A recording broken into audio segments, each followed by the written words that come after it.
Hey there, Chuck here, Corner Store Card Collector, back with another video. In today's video, I want to continue on with a series that I started about a month ago called A Peek Into My Collection, where I highlight different segments of my collection. And during this segment of the series, I'm going through my Topps football sets. I started out with my 1956 Topps set, and I'm going to continue on until I get to my 2015 Topps set, which is the last year that Topps made football cards. In this video, I'm going to talk about the 1957 Topps football set, talk a little bit about the set itself, and then I will go ahead and show you what cards that I have. Just being honest, it's not one of my favorite sets. I do have a fair amount of cards to the set. I do have some of the key players for the set. However, because it's not one of my favorite sets, I just didn't put a lot of focus on picking up major cards over the years, and I just kind of let that one go by the wayside. I mean, it still is a great set because there's a lot of Hall of Famers in it. There's a lot of key rookies in it. Just the horizontal appearance of the card where you have a split image on it. On the left side, you have a headshot of the player, and then on the right-hand side, you have the action shot. Well, when you take the card itself, being the 2.5 by 3.5 inch card, which is the first year of the standard card as we know it now. Prior to that, the 1956 set was a little bit larger.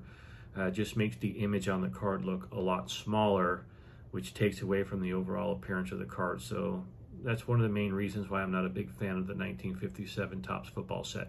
However, I do have it in my collection, and I am still slowly working on it. So let me go ahead and turn the camera around. I'm going to talk a little bit about the set itself, and then I will show you the cards that I have in my set. All right, let's go ahead and turn the camera around. We'll take a look. All right, so let's go ahead and talk about this 1957 Topps football set. So out of the set itself, there's a total of 154 cards to the set. Those are the basic issue cards, and then there are 3 additional cards that also come in the set. The first one is an Art Donovan Harlan Hill card. Art Donovan from the Baltimore Colts and Harlan Hill from the Chicago Bears. And then there's also another dual card with Bobby Watkins from the Baltimore Colts and then Gino Marchetti from the, Bobby Watkins from the Chicago Bears and then Gino Marchetti from the Baltimore Colts. And then there's also a checklist card. Those are short print cards, so they're very rare and very hard to come across, and they are not included in the original 154 card set. Out of the 154 cards, I have a total of 63 of the cards, which means I'm missing 91. As I mentioned earlier, it is not one of my favorite Topps football sets, hence the reason why I'm lacking a lot of cards from this set. Over time, I will probably continue to work on getting the 57 Topps set completed. I do need a bunch of the major rookies. I know I have the, well, I don't have the major rookies that come in this set, the Johnny Unitas, the Bart Starr, there's a couple of other ones, but I do have some of the semi-star rookies and things like that. So overall, I probably need to invest a pretty good amount of money into completing this set. So over time, hopefully I can get there. All right, so the key rookies in this set are Bart Starr, Johnny Unitas, Paul Hornung, Raymond Berry, and Earl Morrall. Those are the key rookies to the 1957 Topps football set. In addition to that, there's also a lot of Hall of Famers in the set. That's what makes this set very popular amongst collectors, is because of the key rookies and the slew of Hall of Famers that just litter the entire set throughout the 154 card set. This is the first year, like I mentioned earlier, this is the first year that the standard 2.5 by 3.5 inch card was produced. The card set was designed with a horizontal design, like I said earlier. It's got on the left-hand side, it's got the headshot of the player, and then on the right-hand side, it's got the action shot.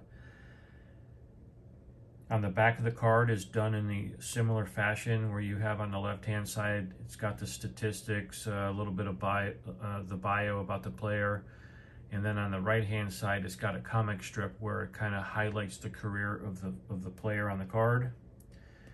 And then for the 57 Topps football set, it was printed in two different series. The first series had 88 cards to it, and then the second series had an additional 66 cards. And then finally, there were three different buying options that you could buy in the 1957 for the set. The first one was a 1-cent pack, which contained one card and had a stick of gum. Or you could buy a 5-cent pack that had 6 cards in it and a stick of gum. Or the final option was a cello pack that came with 12 cards and a stick of gum. So those were the three options that you had back in 1957 to buy the 1957 Topps football cards. All right, so let me go ahead and open up my binder, and I'll show you the cards that I have. But before I do the binder, let me show you the 6 graded cards that I have from this set. Okay, so the first one is going to be my 1957 Topps Pat Summerall in a PSA 6. Nice card. Long-time announcer, all from the 70s through the 80s. Hell, he may even started in the late 60s, I'm not sure. But I know he was an announcer when I was growing up in the 70s and 80s. Okay, so that's the first one. Next one I have is this 1957 Norm Van Brocklin in a PSA 5. As you can see, the horizontal setup of the card, where it shows the headshot on the left-hand side and the action photo on the right-hand side.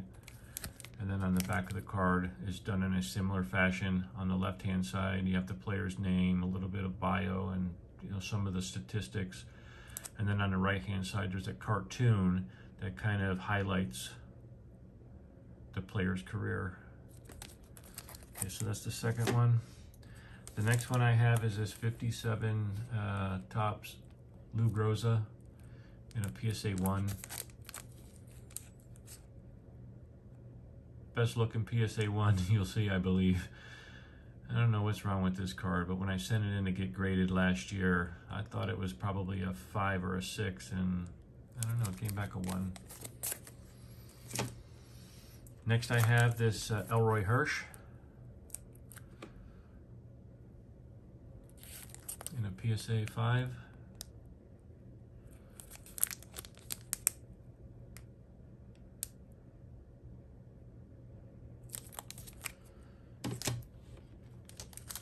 Next I have this Hugh McElhenry from the 49ers. Got him at a PSA 1.5.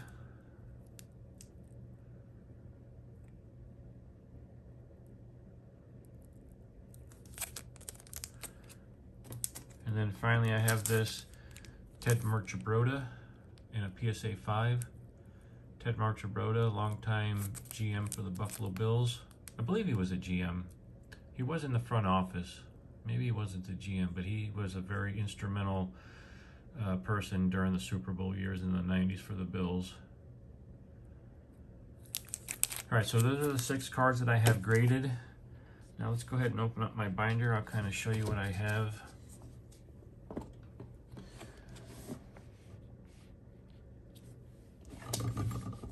Make some room here.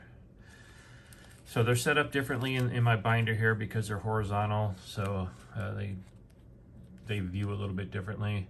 So card number 1 is up here with the Eddie LeBaron star card, and it kind of goes from right to left with the cards. So as you can see on any particular page, I'm missing a variety of different cards. So eventually over time, I'll get those filled in. A lot of good stars in here. There's Johnny Johnson, Bob St. Clair, Roosevelt Greer, second-year card.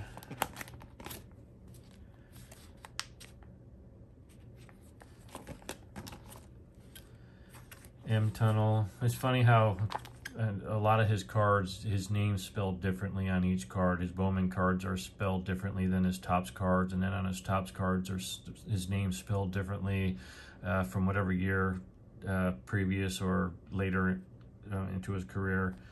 It's just funny how they spell his name differently. Yeah, this page I'm missing a whole bunch. Chuck Benrick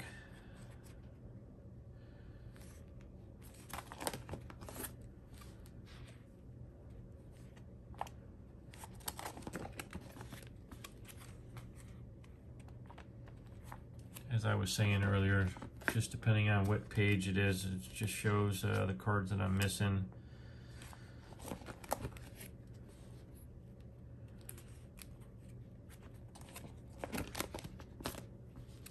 It's a Stan Jones second-year card right here.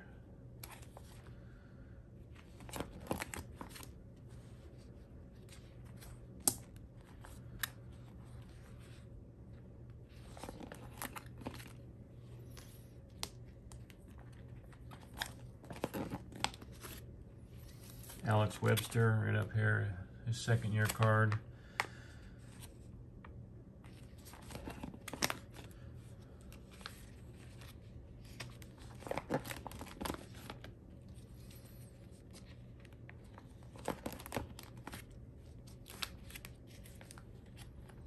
I think this is card 153. So this is the second to the last card in the set.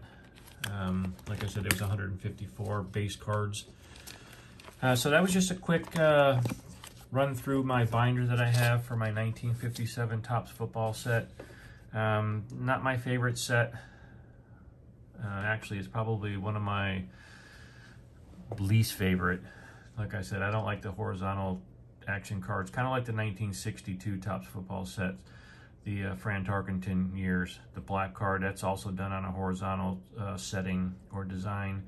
Not particularly my favorite set either. So out of the 154 cards, I need 91 to complete the set. I do not have the majority of the major rookies in the set just because I haven't focused on it. As we start to hit my 1958, 59, 60s, you'll start to see that those sets are pretty well built out to maybe I'm missing 3 or 4, maybe 5, maybe not more than 10 cards per set just because I focus a lot more on those because I like those sets better. I like the